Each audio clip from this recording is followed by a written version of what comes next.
اعوذ باللہ من الشیطان الرجیم، بسم اللہ الرحمن الرحیم۔ السلام علیکم ناظرین، آج ہم آپ کو ایک عام سٹوری سناتے ہیں، شاید اس سے ہماری کوئی اصلاح ہو جائے۔ کسی زمانے کا ذکر ہے کہ ایک درویش اور اس کا کمسن چیلا شہر سے دور کسی جنگل میں رہتے تھے۔ درویش عام طور پر یاد خدا میں مصروف رہتا تھا اور چیلا آس پاس کی بستیوں سے بھیک مانگ کر اس کی خدمت کیا کرتا تھا۔ درویش کا دل انسانیت کے درد سے لبریز تھا اور وہ صبح شام انتہائی سوز و گزار کے ساتھ دعا کیا کرتا تھا کہ اے میرے پروردگار، میں ایک بے بس اور بے وسیلہ انسان ہوں، تیرے بندوں کی خدمت نہیں کر سکتا۔ اگر تو مجھے بادشاہ بنا دے تو میری زندگی کا ہر سانس بھوکے ننگے انسانوں کی خدمت کے لیے وقف ہوگا۔ میں یتیموں، بیواؤں اور نادار لوگوں کی سرپرستی کروں گا۔ میں محتاجوں کے لیے لنگر خانے کھولوں گا۔ میں عدل و انصاف کا بول بالا کر دوں گا۔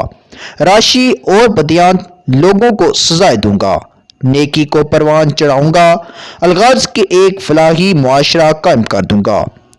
کمسن چیلے کو یقین تھا کہ کسی دن مرشد کی دعا ضرور سنی جائے گی اور ان کے دن پھر جائیں گے، لیکن وقت گزرتا گیا، چیلا جوان ہو گیا اور نیک دل درویش میں بڑھاپے کے آثار ظاہر ہونے لگے۔ رفتہ رفتہ چیلے کے اعتقاد میں فرق آنے لگا، یہاں تک کہ جب درویش دعا کے لیے ہاتھ اٹھاتا تو وہ اس کے قریب بیٹھنے کے بجائے چند قدم دور بیٹھتا اور دبی زبان میں یہ دعا شروع کر دیتا کہ اے میرے پروردگار، اب میرا مرشد بوڑھا ہو چکا ہے، اس کے بال سفید ہو چکے ہیں، بینائی جواب دے چکی ہے، اب وہ مجھے تخت کے بجائے قبر کے زیادہ قریب دکھائی دیتا ہے۔ اگر تجھے ایک نیک دل آدمی کا بادشاہ بننا پسند نہیں تو مجھے بادشاہ بنا دے۔ میں یہ عہد کرتا ہوں کہ میرا ہر کام اپنے مرشد کی خواہش کے الٹ ہوگا۔ میں ناداروں کو زیادہ نادار، بے بسوں کو زیادہ بے بس، مظلوموں کو زیادہ مظلوم بنانے کی کوشش کروں گا۔ میں چوروں اور ڈاکوؤں کی سرپرستی کروں گا۔ میں شرفا کو ذلیل کروں گا اور میں ذلیلوں کو عزت کی کرسیوں پر بٹھاؤں گا۔ میں راشی اور بدنیات اہلکاروں کو انعام دیا کروں گا، جبکہ میں مساجد اور مدرسوں پر تالے چڑھا دوں گا اور جگہ جگہ فحاشی کے اڈے قائم کر دوں گا۔ درویش کو اس بات سے بہت دکھ پہنچتا اور وہ چیلے کو سمجھانے کی کوشش کرتا، لیکن چیلا بھی اپنی دعا پر ڈٹا رہا۔ آخر کار پھر وہی ہوا جو پرانے وقتوں میں ہوا کرتا تھا۔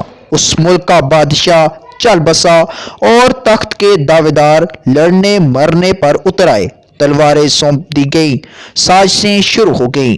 پھر کسی درویش وزیر نے راتوں رات تمام دعویدار لوگوں کو جمع کر کے یہ تجویز پیش کی کہ ملک کو خانہ جنگی سے بچانے کا صرف ایک ہی حل ہے کہ شہر کے تمام دروازے بند کر دیے جائیں اور الصبح باخر سے جو آدمی سب سے پہلے مشرقی دروازے پر دستک دے گا اسے بادشاہ تسلیم کر لیا جائے گا۔ یہ تجویز منظور کر لی گئی۔ پھر یوں ہوا کہ اس رات نیک دل درویش کا چیلا بھیک مانگنے کے لیے کسی چھوٹی موٹی بستی کا رخ کرنے کے بجائے ملک کے دارالحکومت کی طرف جا نکلا۔ پھو پھٹتے ہی اس نے شہر کے مشرقی دروازے پر دستک دی۔ پہرے داروں نے دروازہ کھول کر اسے سلامی دی اور عمرہ اسے جلوس کی شکل میں شاہی محل لے گئے اور یوں وہ چیلا بادشاہ بن گیا۔ نئے بادشاہ نے سب سے پہلے یہ حکم جاری کیا کہ میری سلطنت میں جتنے درویش، فقیر، سادھو ہیں انہیں کسی تاخیر کے بغیر گرفتار کر لیا جائے۔ خوش قسمتی سے درویش کو کسی ذریعے پہلے ہی اس کا پتہ چل چکا تھا اور وہ سرحد عبور کر کے کسی دوسرے ملک میں چلا گیا۔ اس کے بعد جو ہوا وہ کسی تشریح یا تبصرے کا محتاج نہیں۔ نئے بادشاہ نے پوری مستعدی اور دیانتداری کے ساتھ اپنے تمام وعدے پورے کیے، نہروں کا پانی بند کر دیا، چوروں اور ڈاکوؤں کو جیلوں سے نکال کر حکومت کے کاروبار سونپ دیے گئے، نیک اور خدا پرست انسانوں کو عبادت گاہوں سے نکال کر جیلوں میں ٹھونس دیا گیا، عدل و انصاف ختم کر دیا گیا۔ غرض ان دانش مندوں کو سر چھپانے کے لیے جگہ نہیں ملتی جنہوں نے ملک کی بھلائی کے لیے ایک گداگر کو تخت پر بٹھا دیا تھا۔ جب نئے بادشاہ کے مظالم انتہا پر پہنچ گئے تو لوگوں کو بادشاہ کے ماضی کے بارے میں تجسس ہوا۔